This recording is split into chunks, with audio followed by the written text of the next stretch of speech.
Hello everyone, and welcome back to On Air with Ben Marco. This week, I've got a shooter of sorts. Assault Android Cactus. This'll make more sense when you start watching, I promise. Anyway, let's get started.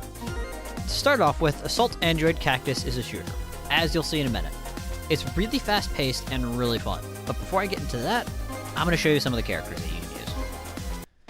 Every character is unique looking and has their own different set of weapons. They all handle exactly the same, so you don't have to worry about that controls-wise. The main character, Cactus, has an assault rifle and a flamethrower. Holly has a secret pistol and a cannonball. And Lemon has a spread shot and a rocket launcher. There's more characters than these three. These are just the three that I'm going to show you, right there for a second, so I don't spoil the rest. Anyway, I'm going to use Cactus because she's one of the ones you start with, and she's the main character. Yeah. So let's go. That, and she's really fun looking. Anyway, gameplay itself is pretty standard for a game of this type. You use one control stick to move, the other to aim, and the trigger to shoot. You can use another button to switch your weapons, which gives you temporarily invincibility for a second, and that's it. That's all the controls you need to play the game. This is a relatively low level, so you're not going to see a lot of the super high fast-paced stuff in here, but it does make it a bit easier to show you the basics. Anyway, every once in a while, you'll find things like that, which are power-ups, which affect you and the enemies around the stage. That one stuns all enemies, and basically makes it so they can't do anything for a minute. That green thing you saw me pick up was actually a battery. The more those you collect, the more you fill the green bar at the top of the screen, and the longer you can keep going. I got hit and knocked down. The white orbs you see getting knocked around by enemies can power up your weapon. The more you collect, the stronger you are. But if you get knocked down, you lose the upgrade and you get to start all over again. Anyway, again, much as I like this game, and I do like this game, I've been playing quite a bit recently, I do have to talk about the downsides. For some reason, on some levels, the difficulty is a bit out of whack. Not that it's not consistent throughout the level itself, it is.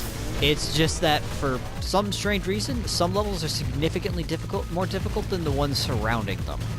Like, one mission that I can think of takes place on a train, and it is noticeably harder than the mission before and after it.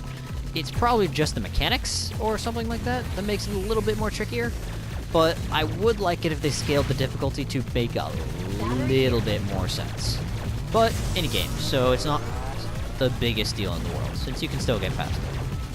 The other downside is that there's no online multiplayer, which is, again, it's an indie game, so it's not the biggest deal in the world.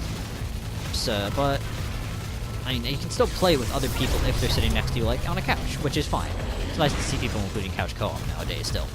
But I do wish for online play still, because it is a really fun game, and I would love to play it online with people in other states. Anyway, overall, would I recommend Assault Android Cactus? Answer, yes.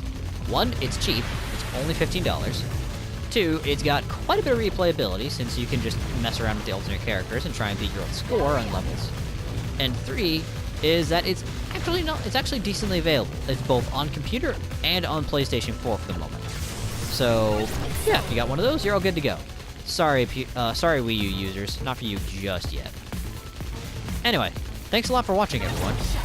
If you have any comments, just email me at bengamer24@gmail.com. Thanks for listening, everyone, and see you all next time.